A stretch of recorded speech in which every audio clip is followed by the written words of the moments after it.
Let's go make a killing. All right. Welcome to the Las Vegas Football Contest Show. 10 to the 5 to the 4, play one, touchdown! The sharpest football contest show in the land. I'll take the action. My Birds, Benjamin Franklin's team, favored by 1.5 points. I'll give you 3 more. You're now riding shotgun with 2 former contest winners in Brady, Kannon and James Salinas. And getting a former player's perspective with 9-year NFL veteran Mike Pritchard. Let's go! As they guide you through strategy, process, and your contest picks each and every week of the season. I do like the idea of a parlay. Now here's your host, Brady Kannon. Welcome in, everybody. It is week 7 in the NFL. We are into the second third of the 2025 NFL season. Brady Kannon, James Salinas, and Mike Pritchard here with you.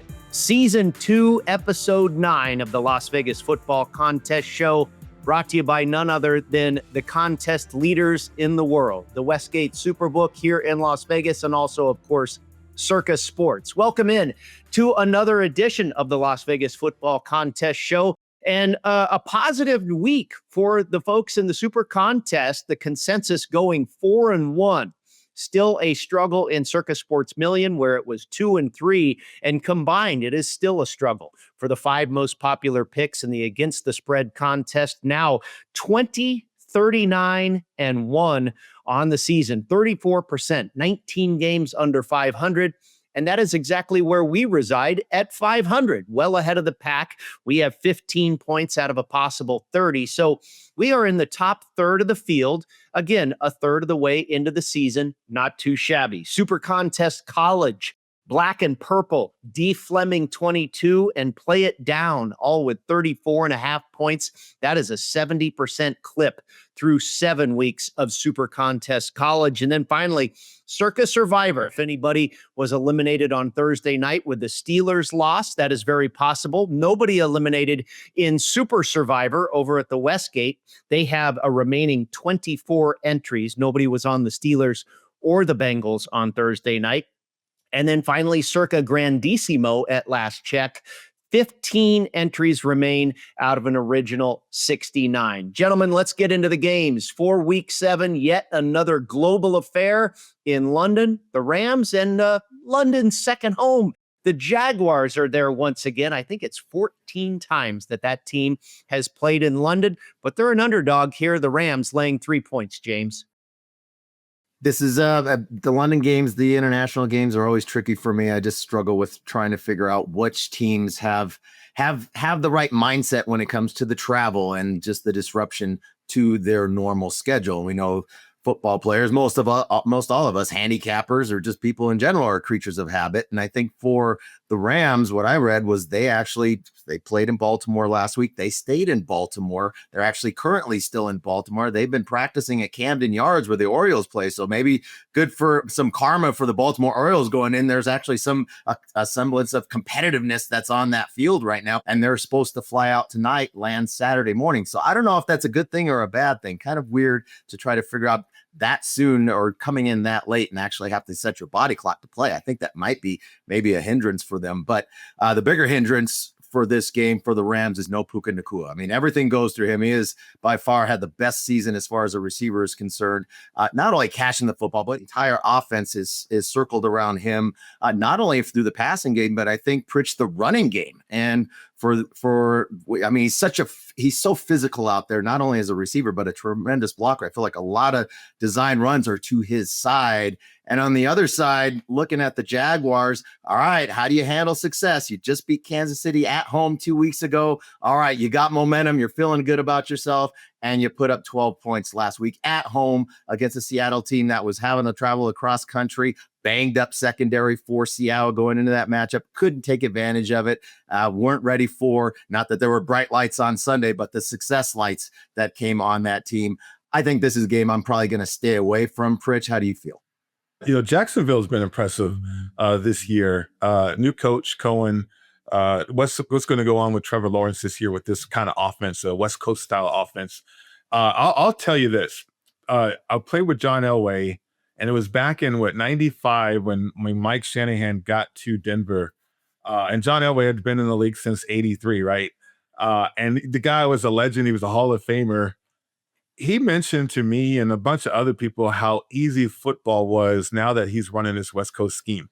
And they go on and win 2 Super Bowls back-to-back, a mini dynasty, because of great running game. But everything's built in. As a quarterback, you don't have to worry about alert, and all this stuff that you see on TV. Everything's built in. And if you're a natural quarterback and you know how to operate, you know what you're doing out there, and you're pretty confident about your abilities, I mean, the game becomes easy.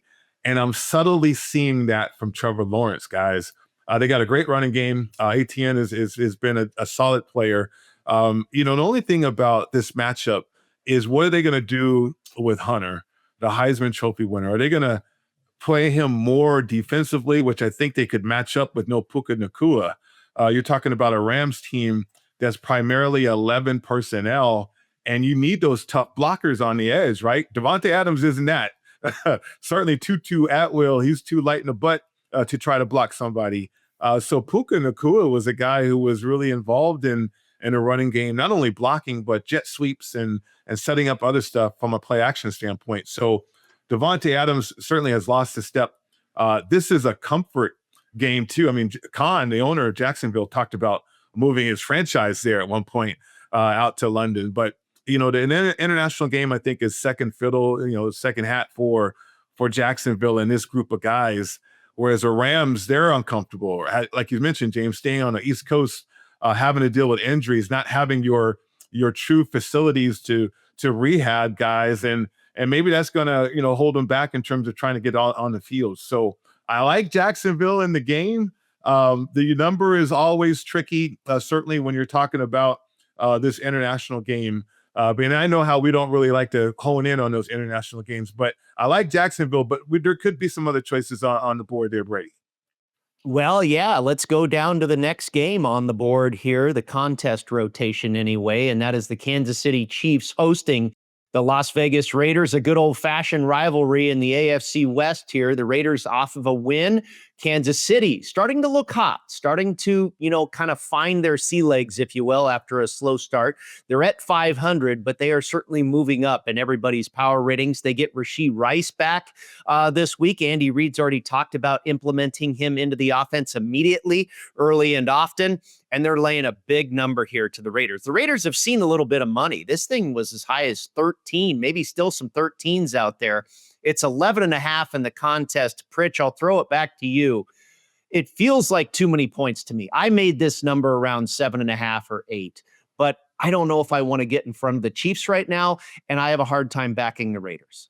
Yeah, hard time backing the Raiders. I mean, this is everything for the Raiders, in terms of what are they going to be this year. It's who are we selling, who are we trading, where are we going to start over?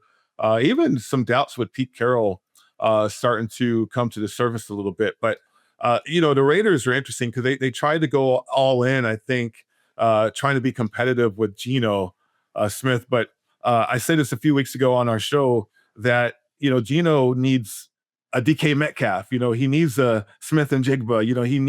He needs stars around him in order to be effective. If he doesn't have those type of players around him, he's just a guy out there. And the Raiders are finding that out. No Brock Bowers, and he was a star, and Ashton Genty, can they stick with the running game and be consistent right there? There's just a lot of question marks. Whereas Kansas City at home, enough said, full strength, enough said there. To me, though, it is a lot of points. I mean, historically, Kansas City has been one of those teams, guys, for me, they just don't seem to cover those big numbers. Well, and Pritch, I think from this standpoint here, you talked about Geno Smith needs stars. He also needs a running game. They don't have that in Las Vegas as far as the offense is concerned. And I think this is sell-off time for the Raiders. They're looking ahead till next year. But it's a division game. I get why that Brady, you're making your number lower. If it was that number, I'd probably lay it with the Chiefs, but at 11.5, it's no play for me. Yeah, this could be a stay away. Maybe all stay aways so far in the discussion here to kick off the show. Another one that I think is tough to handicap with the weather in Cleveland. It's supposed to be very windy for the Browns and the Dolphins. We'll discuss that next on the Las Vegas Football Contest Show.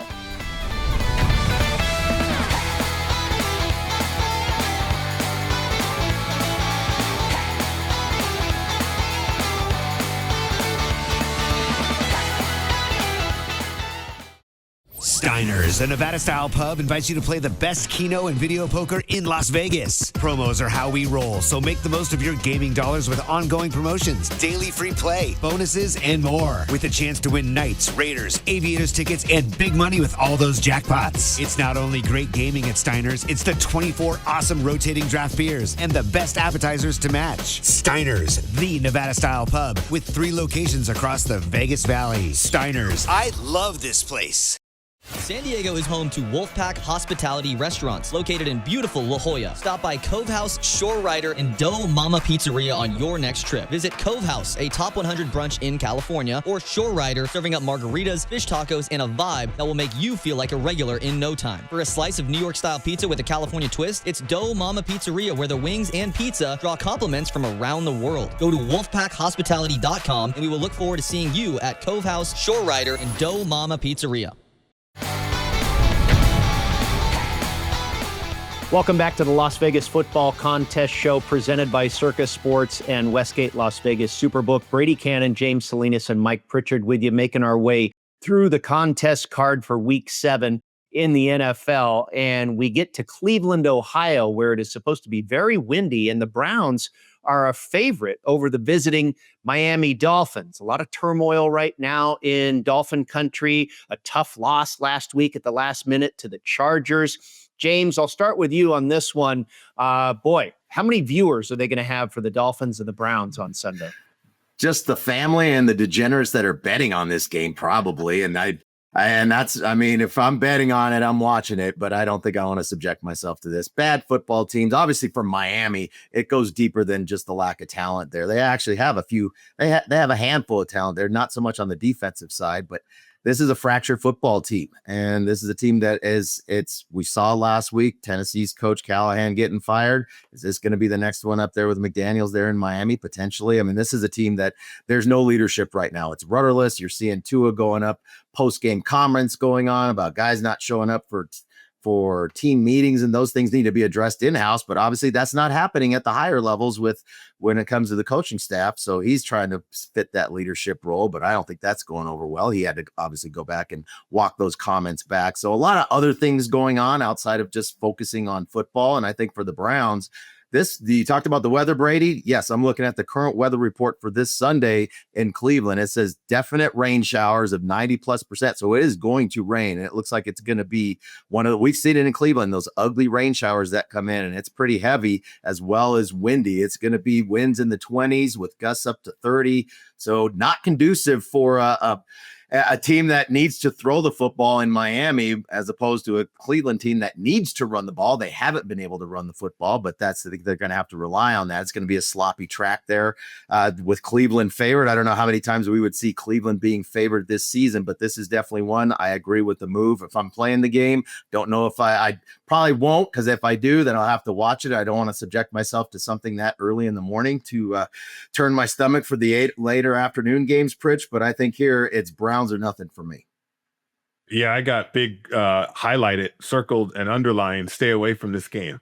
I mean, think about this. Flacco leaves the Browns and becomes a better quarterback in advanced age. We all saw this. I mean, you don't even have to understand the offense that you're executing, and still yet you can still perform at a high level, especially a guy like Joe Flacco. The Browns are just horrible from an organization standpoint, all the way on the field, in the locker room. And Miami's catching up fast, if not surpassed them, in terms of how horrible they are as an organization. Bad hire from a coaching standpoint. They got to correct that. They will at some point. Waddle's all in rumors about being traded. So nobody wants to be in this game, to be honest with you guys. So why should we select this one? That's my viewpoint on this one, especially when there's other games, in particular, the Patriots and the Titans. Now, this one intrigues me, guys, because of Vrabel going back to Tennessee, and he's got this team playing better. And, that's what you want from a new head coach, a young team, guys to certainly listen and be coachable, in which they are, but improve. And we've seen Drake May improve. We've seen the Patriots defense improve. They've got rid of some players. Gonzalez is back, and he's been tremendous on the back end for what they want to do. And then there's those chips and axes that coaches like to have and remember certain situations. And This is a game where I can tell you, coaches, they'll tell you privately in meetings, team meetings, I want this game. I'm going to coach you guys a little bit harder this week because I want this game. I want to go out there and dominate and make a statement. And this could be one of those games, Brady, in which the Patriots go out there against Tennessee, who lost their head coach, don't know where they're going either as an organization yet. But yet here you have Vrabel, who wants to probably rub it in a little bit, put some salt in that wound as well. Yeah, no, I don't disagree with you. And I think there's conflicting situations here. You have Vrabel coming home, probably wanting to lay it on Tennessee. Felt like an unworthy firing for him and little payback in order here. And then at the same time, you have the fired coach theory for Tennessee. I would absolutely expect them to respond and show up here. Jeffrey Simmons was, outspoken about how bad things have been. I think the players will show up and try to prove that, we're happy to get rid. We're happy to move on, move forward. Interesting game. I could probably only take the dog here. I make the number exactly 7. So there's no advantage from that standpoint. James, an interesting game indeed. We've got this one. I'd like to hear your comments on that one, and then we'll move forward to the Bears, who are all of a sudden red hot. 3 wins in a row for them, and they will take on the New Orleans Saints at home on Sunday. Yeah, well, as far as backtrack quickly to the Titans game, the axe to grind, like Pritch talks about with the coaching staff. Absolutely. I think that's definitely have to factor in to this handicap. It is going to be the 3rd straight road game for the Patriots, so take what you want from that piece here. But Tennessee, it's Mike McCoy as the interim. He just got hired on this season as a special assistant to the team. He doesn't know these players, and I don't know how that's going to work out. I don't know how the offense really changes. It's a dysfunctional team, and I don't think this changes on Sunday. So, but game you talked about with the Bears and the Saints. Now we saw with the Saints have been pretty scrappy, definitely down in the Superdome in New Orleans, playing playing competitively, just not able to have that one driver, that one big play to get over the hump there. But the Bears now, big win last week on the road at Washington. We talked about that last week, really a game that they had circled with how they kind of dumped it on the Hail Mary last year in Washington. I think here for the Bears, now how do they handle the success? They're stringing together some wins, early season, some struggles. Now Ben Johnson starting to have his imprint on the offense with Caleb Williams, still a little late and a little behind with some of his throws, but ultimately seeing a lot of improvement from the Bears, and they look like a team that's hungry and happy to be playing competitive football again. Now, how do they handle success coming back home on the road after a big road win against the Saints team that, I don't know, are the Bears, Pritch, looking past this game because it is the lowly Saints? No, I don't think so. I mean, Ben Johnson runs hot. Outside of some criticism from Troy Aikman, and Troy was right. There were some easy throws for Caleb to make, but he just didn't do it. I think Ben Johnson has to direct Caleb in terms of trying to throw the ball where he needs to go with it. So they're still working that out, but they are going against the scrappy Saints team. The Bears, they have too many coaches on there that run too intense and too hot to let them not have a great practice, especially when they've seen improvement along the way, guys. Yeah, I think Johnson's doing a nice job there. Obviously, 3 wins in a row is a positive, and they're a lot better this year than they were last year. But, it's the inconsistency within a game, like you point out with Aikman and stuff with Williams. I don't know. Hard to lay a number like that. My number comes to 3.5 in favor of Chicago. Next game on the schedule is the Eagles and the Vikings when we come back. When the football contest crew isn't busy dominating the field and making plays that leave opponents in the dust, they're doing something just as exciting. They're playing My Vegas Slots. It's a top-ranked, free-to-play mobile app that lets you earn valuable real-world rewards from amazing partners like MGM Grand, Bellagio, and Norwegian Cruise Line. You can score hotel stays, great meals, show tickets, and more just for playing. Download My Vegas Slots today from your favorite app store. And if you're anything like Brady, James, and Mike, we know you're going to love it. That's a winning play you won't want to miss. Guys, I think maybe we have found a game here where I have found an edge. I like the Vikings in this matchup here. The Vikings off of a bye hosting the Philadelphia Eagles, who have really been a struggle. And they look like a pretty good team. They look like a defending Super Bowl champion. They have power. The tush push is kind of resembling of their power as a team, but it hasn't been the same. at all. They've been outgained in every game so far this season. They've lost 2 in a row. The Vikings have been very inconsistent. Win one, lose one, win one, lose one. A lot of injury. The one constant for the Vikings is Brian Flores' defense. Defense has been very, very good. But I think this bye really helps Minnesota to kind of right the ship here, pause. Okay, guys, let's reconvene, because it has been topsy-turvy for them. And they're getting much healthier. Ryan Kelly's still out. He's on IR. But other than that, a lot of players returning, possibly J.J. McCarthy. When I crunch all my numbers, I come out to Minnesota as should be favored here. It is a very strong home field advantage there in Minnesota. And the Eagles in a weird scheduling spot here. They lose on Thursday night to the Giants. Now they face Minnesota. Next week they play the Giants again. Mike, this is one that I feel good about taking the points with Minnesota. Yeah, it's a good matchup for the Vikings too. I mean, I go back to a game in which they lost in Philly. Guys were kind of disappointed, dejected there because they thought they could have won that game. And that's when the Vikings were kind of reeling and doing pretty good, right? And on the other side, you got the Eagles, and people are looking at them like from a relationship standpoint with Sirianni and Jalen Hurts and all this drama. It's not about the drama. It's about adjustments and the lack thereof of explosive running game. Now, can they stick to a running game on the road? I feel like the Flores is going to have a sound game plan in terms of sticking with the running game or trying to stop the running game, the explosive plays from Saquon Barkley. And therefore, you've got this new offensive coordinator who panics and gets off of sticking with the running game, even though you have to. You have to be stubborn that way. And he's not. He hasn't proven to be that way. So it kind of plays into what you mentioned, Brady, the home field advantage for the Vikings, and the fact that offensively they match up against what the Eagles want to do there defensively, James. So this could be a tough matchup for the Eagles on the road. Well, especially, and I know some of the metrics. I'm not a metrics guy. It's a situational handicap for me week in and week out. I don't want to get caught up in a lot of numbers. You only play 17 games, so small sample size all season long. And then you also have to consider opponents played when you're talking about numbers and statistics when it comes to the NFL. But thinking about who's coming back, I know their metrics right now are saying Minnesota has been soft against the run this season, but their best run defender Blake Cashman has been out since week 1. He's been on the injured list. Well, he is eligible to come off the injured list, and he has put in 2 full practices, both on Wednesday and Thursday. I suspect we'll see him activated prior to Saturday, and we'll see him back in there. I think that's a big boost to the run game or the run defense for the Minnesota Vikings. Brady, I really like Minnesota in this spot. All right, guys, the next one on the schedule here. This is another really interesting game. Are the Jets finally going to put one in the win column? And guess who? The Carolina Panthers are in the Meadowlands as road favorites. And this is that old situation I love to lean on, guys.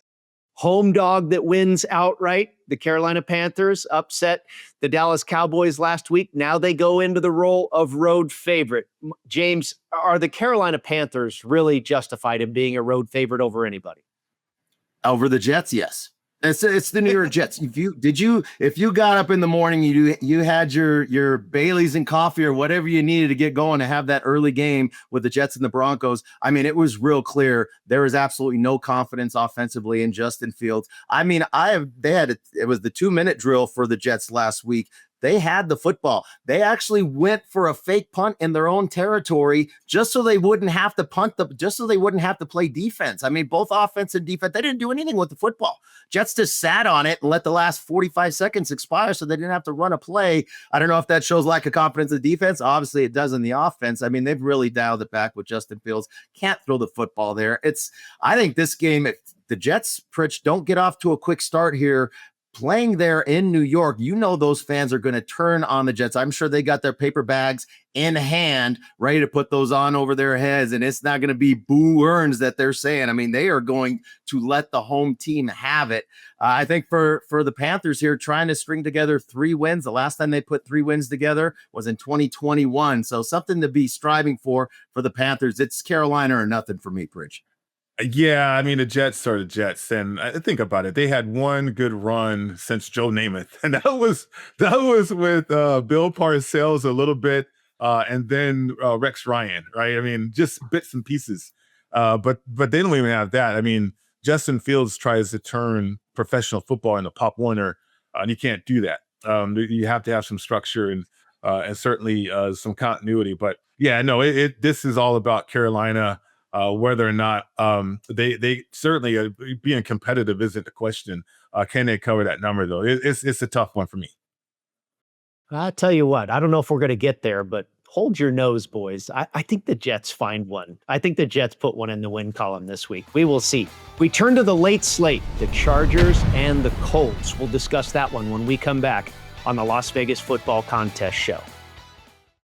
Want to gamble like the pros? At LasVegasAdvisor.com, you'll find the world's best how-to books, software, and strategy cards featuring blackjack, poker, video poker, and of course, sports betting, including the Stanford Wong Classic Sharp Sports Betting. Don't forget LVA's Member Rewards coupon book, offering discounts on dining and entertainment, including a buy one, get one for the awesome lobster buffet at the Palms, and more than $700 in gambling-free play, match play, and bonus offers. Up your gambling game today at LasVegasAdvisor.com. Welcome back to the Las Vegas Football Contest Show presented by Circa Sports and Westgate Las Vegas SuperBook. Brady, Kannon, James Salinas, and Mike Pritchard with you. Check us out online, footballcontestshow.com. You can find everything there, all of our podcasts, YouTube, our picks every week, our fine sponsors who support the show, footballcontestshow.com. We shift over into Survivor talk, Survivor strategy here. Now, one game we're probably not going to land on is the Chargers hosting the Indianapolis Colts. This is a dandy, but guys, I think next year we did okay in Survivor. We didn't cash any tickets, but we did a lot better than we did the prior season. Next year, I think part of our strategy needs to be forgetting about Thanksgiving and Christmas, and at least one of our entries, you just try and take that free square. Just survive in advance with one of your 3 entries, something like that. Maybe you worry about the holidays with the other 2. I don't know. We're going to have to discuss our strategy in the off season. Like I say, can't imagine a lot of people are going to be landing on either the Colts or the Chargers. I think a lot of people are surprised that the Chargers are a favorite in this game, James. They're laying 1.5 in both contests to the, one of your teams that you said, Pritch, was an outlier for you this season. Absolutely. Indiana Jones and Indianapolis are hot this year. A second time around in LA trying to have a better outcome against the Chargers this week, James. Well, Brady, to your point about, we did better this year than last year. Here's our participation trophy. That's what we get after we lose Survivor. Bottoms up. Yeah, you can see where it's down. New sponsor. As someone who's been coaching youth sports for 30 years, I don't believe in participation trophies. You either suck it up, and get it down, and go perform and execute, or you get a participation trophy. When you get older, it becomes liquid. But I think for the game you're talking about. So a couple of things. Mapping it out. That's the challenge with Survivor, is mapping out the entirety and trying to figure out what's next year. I don't know what the strategy looks like for next year.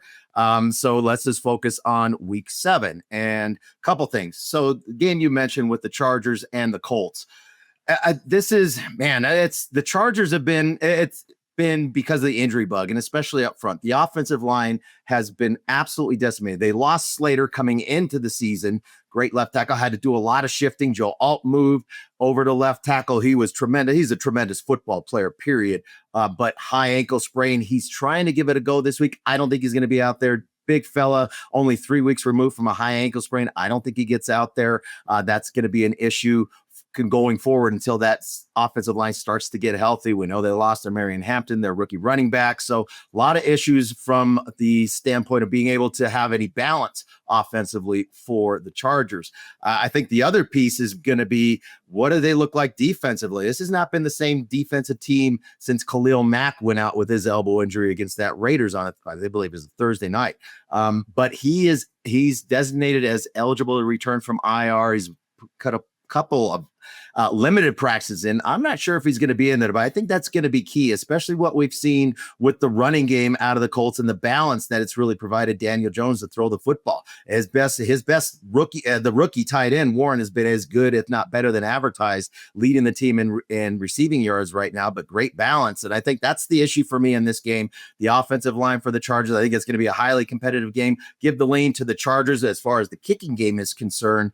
But I think for this game, it's going to be a really fun game to watch. I would lean Colts here just because I don't know if Mac's going to be back. And I think that's the issue for the Chargers defensively on that edge, haven't been able to set the edge. They have given up the most rushing touchdowns outside of the C gap this season in the NFL. And who has the most rushing tight ends or most rushing touchdowns outside of the tackle? It is Jonathan Taylor. So tough matchup here to go in and try to handicap. Let's stick in the AFC West, and I'll go back to our participation trophy for our great year in Survivor where we made it to week 5.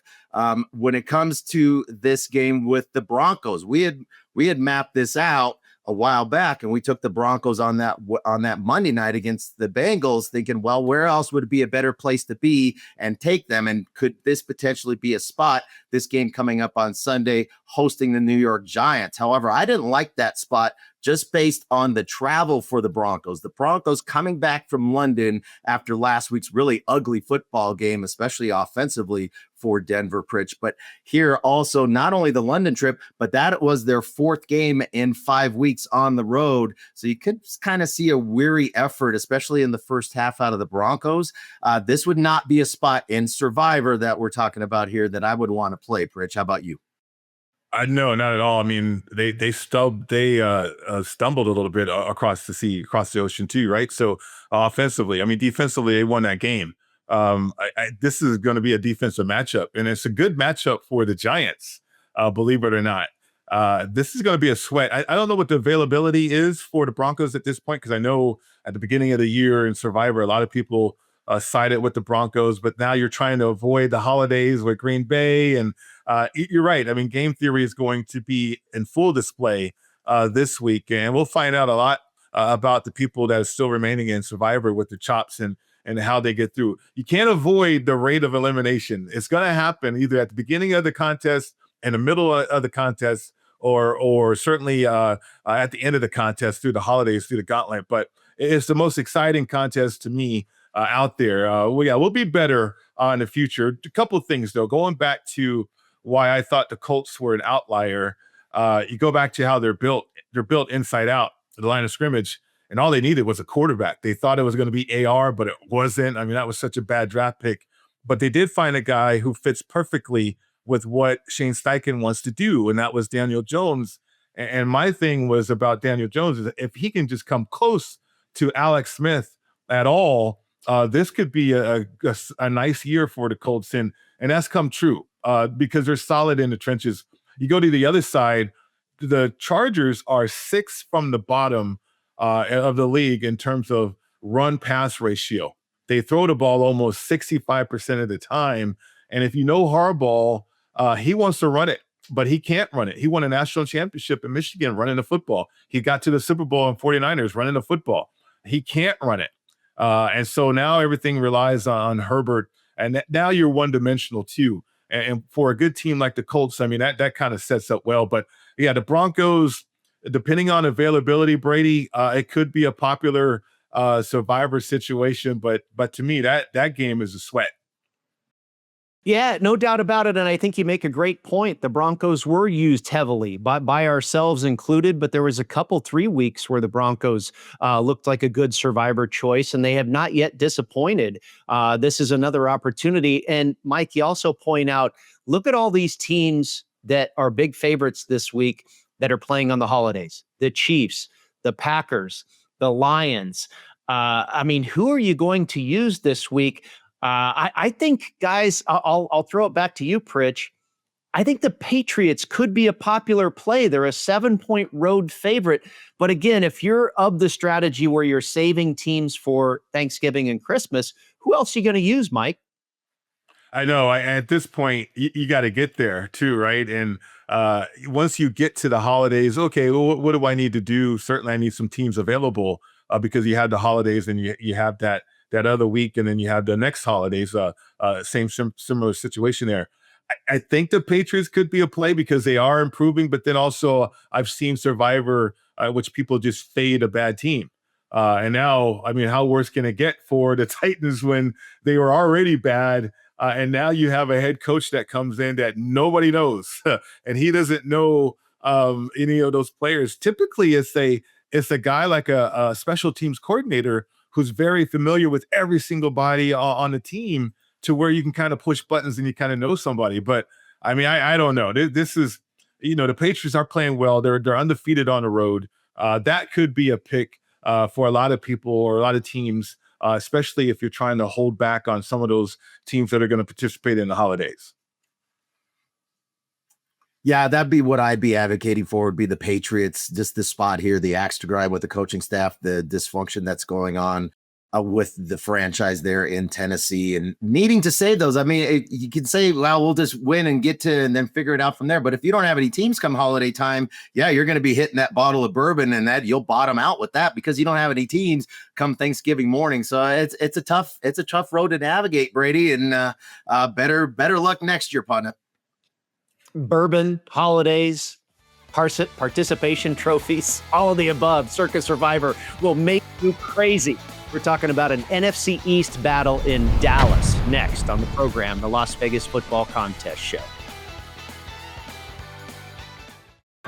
Las Vegas isn't just a place to play, it's a great place to live. Louis Payon with Magenta Real Estate is a trusted 5-star real estate professional who's called Vegas home for over 3 decades. Whether you're looking to buy or sell, Louis will guide you every step of the way with proven strategies that deliver results. Call Louis today at 702-849-7160. That's 702-849-7160. Louis Payon is the official realtor of the Las Vegas Football Contest Show. Want to enter the biggest and best football contests in Las Vegas? Look no further than footballcontest.com to get the info you need to succeed. Covering Circa Million, Circa Survivor, Grandissimo, and every super contest at the Westgate SuperBook. Reserve the most trusted proxy service in the business now at footballcontest.com. Maddie and Tony have been leaders in the industry for 20 years. They submit your picks while you focus on picking winners. Experience matters. Go with the pros at footballcontest.com and start winning now.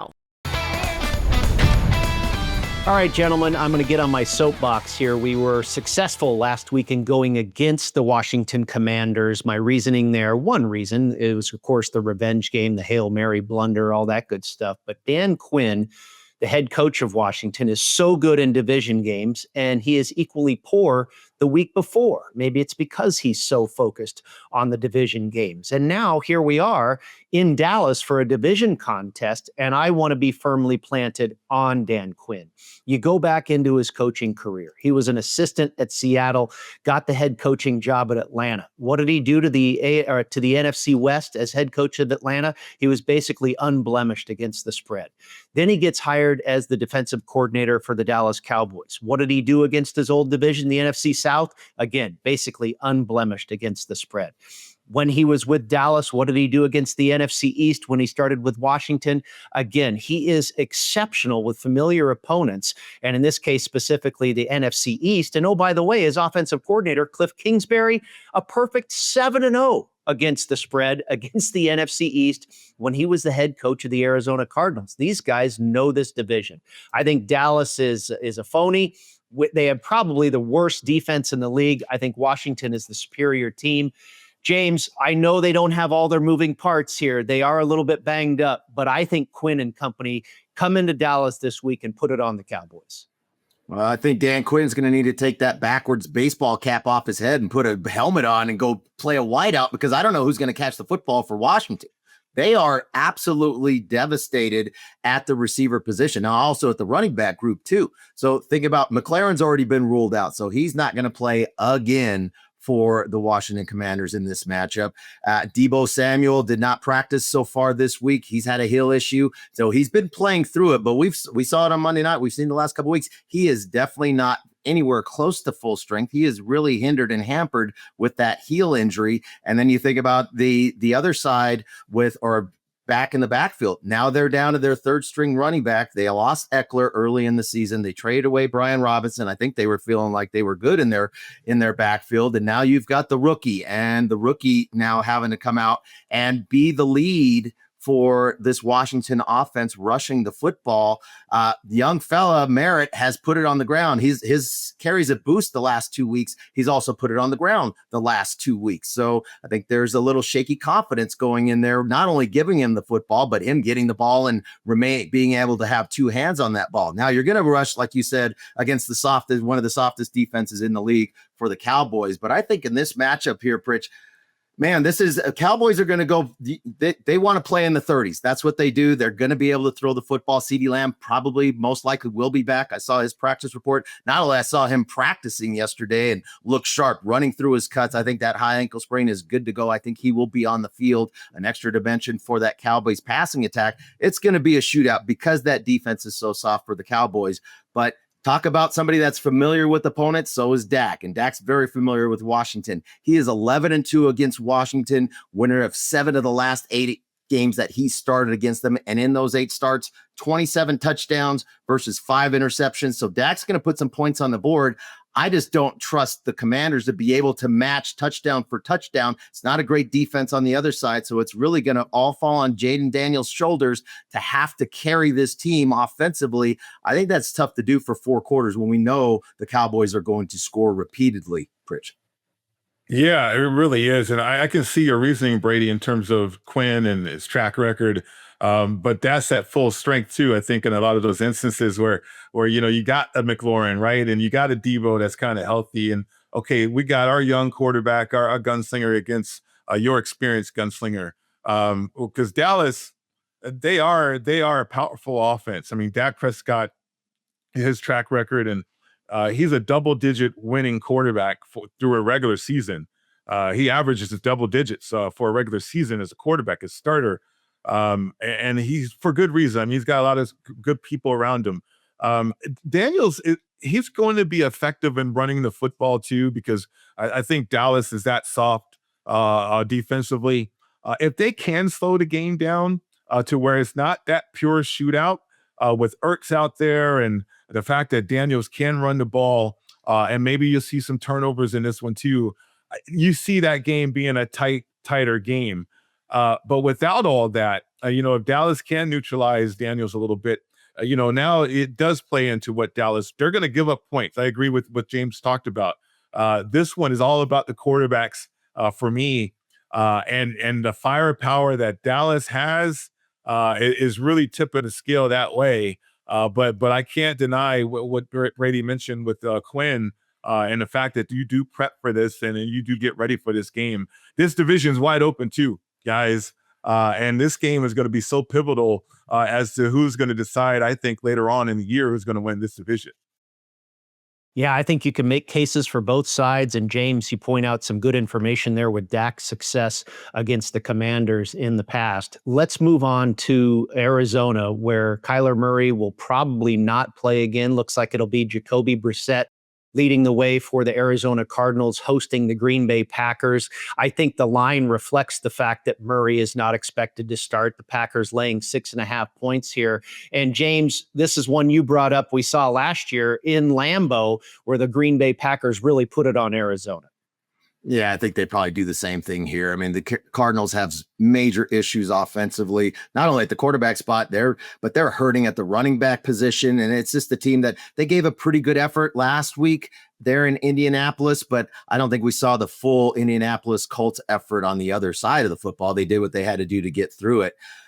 So I think from this matchup here, I think the Packers now being able, they've kind of had a bye and a half, right? They had a bye 2 weeks ago. They got the Cincinnati game last week at home and kind of treated that as a bye. They did what they had to do, didn't cover that big number. Most teams in the NFL don't cover those big double-digit spreads. But I think for this matchup here, I think we'll see a much more motivated Packers team to now start to get themselves ready for the second half of the season, and they can feast on an opponent like the Cardinals that just don't have the offensive firepower to be able to keep up here, Pritch. Yeah, and Green Bay can certainly apply pressure on the Cardinals by running the football. I mean, they're third in the league in terms of attempts. They're right about that 50-50 play selection, which helps out love and play action and so many other things that you can evolve to from an adjustment standpoint for Green Bay. So I think they had stumbled a little bit. They had those get right situations this is a game where I think the Green Bay Packers could assert themselves on the road against the Cardinals. Sunday night football in Santa Clara. The San Francisco 49ers, the much beaten up San Francisco 49ers, now Fred Warner, lost for the season. We're expected to get George Kittle back for San Francisco this week, maybe Brock Purdy back under center. They will take on the red-hot Atlanta Falcons, fresh off of a Monday night impressive victory over the Buffalo Bills. We'll discuss that next, right here on the Las Vegas Football Contest Show.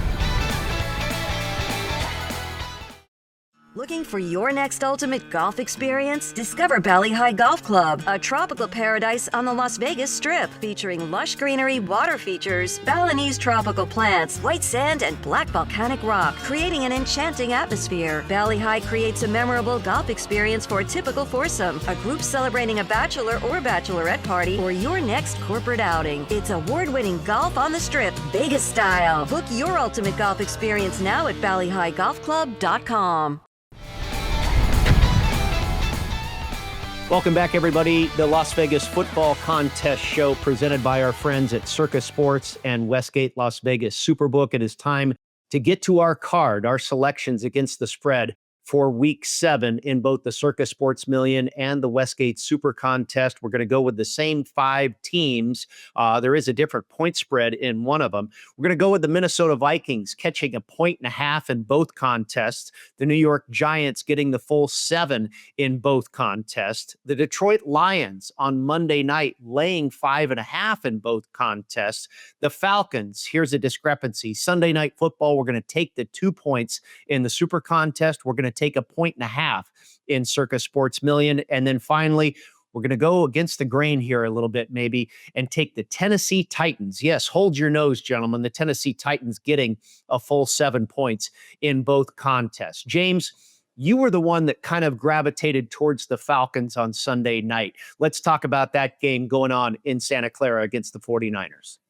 Well, scenario being for the Falcons is, well, how do they handle success? Big win at home on Monday night, beating the Bills. Now you're going to go on the road and place a 49ers team, banged up 49ers team, kind of similar to what happened earlier this season, where on Sunday Night Football, Atlanta goes into Minnesota in week 2 and absolutely dominate. Now, they didn't put the ball in the end zone a whole lot, but they put the points on the board. Defense played really well and won that game going away at Minnesota. And then what do they do the next week, fellas? They go on the road and play the Carolina Panthers and they get shut out. So what do they learn from that? Are they doomed to repeat the same performance, or do they actually learn and grow from that experience, thinking you've got to take each game at its full strength, going in there with the best intentions, the best preparation. Hopefully, I think the Falcons learn from that. So that's one piece, the mentality aspect of it. But really what I like here is the matchup offensively with the Falcons going against the 49ers and just the decimated football team right now on that defensive side of the football. We know they lost Bosa earlier in the season, great edge rusher, great edge setter as well. Now no Fred Warner. That is the heart and soul of that defense. And now that he is gone, I mean, he makes all the plays for them. He leads the team as the green dot guy, tackles, you name it. He does it all. Inspirational player, tremendous football player, not going to be in this game. You look at this linebacker matchups now, no Bosa to set the edge, and the linebackers that are out there for the 49ers. It's a really green and young defense. And I think over the course of 4 quarters, I think with that zone run scheme here, Pritch, the way that Bijan is just so explosive, and they run it out of the pistol. So it's really more comfortable, not only for Penix to be closer to the center, but also I think that gives Bijan a little more sight to be able to pick and choose where he wants to explode through in that zone running scheme. I think over the course of 4 quarters, they really start to wear down a thin and inexperienced 49ers team on defense. And I like the Falcons to learn from their lesson in week 3 and have a great performance on Sunday night. Yeah, I don't think Raheem Morris can screw this up. He's familiar with the 49ers, certainly coaching with the Rams as a D coordinator, but this is different too because they have a young team that can evolve and do a lot. You mentioned Bijan Robinson. Why was Kyle Shanahan the best play caller in the league? Because he had matchups and scheme. What does Atlanta have? They have matchups and scheme, and they can get to a lot of things because of Bijan Robinson. They're in the top 5 from a play selection, from a run-pass ratio. I love that. And then defensively, they're playing a little bit of pressure when needed. I think Terrell on the back end has helped them out tremendously back from injury, and they're lengthy. They're big guys in that secondary too. So that can be intimidating. And this is a Falcons team that's going to go on the road and be highly confident. Much like, you think about the Lions, Brady, at home and how confident they can be against this matchup with Tampa Bay. This used to be, what was it called back in the day when Detroit and Tampa Bay, the toilet bowl game? Remember that? Because those teams were so awful, god-awful. But now you have two teams that are on the come up, certainly Detroit trying to reestablish themselves as the best team in the league. So maybe they do that again this week, Brady. Yeah, I like the Lions here. Off of a couple weeks on the road, now they get home against a real opponent who's had some great battles with one another the past couple of years. James, finally up in the Pacific Northwest, I think this is a tough one to figure out. Seattle's one of the best teams in the league, and maybe the Texans are too. Well, I like the fact that the Texans are coming off their bye week healthy and hungry. I don't like bad offensive lines. They don't travel well, and that's what Houston has, the bad offensive line. But ultimately here, I think the Texans, that defense shows up, and they're going to put a lot of pressure on Darnold, make them one-dimensional. I want to see how Darnold hands up with that front and the Texans in that pass rush. Kind of lean Texans here, but no play. That's going to do it for us. Vikings, Giants, Lions, Falcons, and Titans make our card. Have a great week, everybody, and we'll see you here in Week 8 on the Las Vegas Football Contest Show. Thanks for tuning in to the Las Vegas Football Contest Show. Don't you just love football? God, what a fun sport. Subscribe today on YouTube, Spotify, and Apple Podcasts to receive weekly alerts as soon as the show's available. Good luck with your contest selections. Pay that man his money.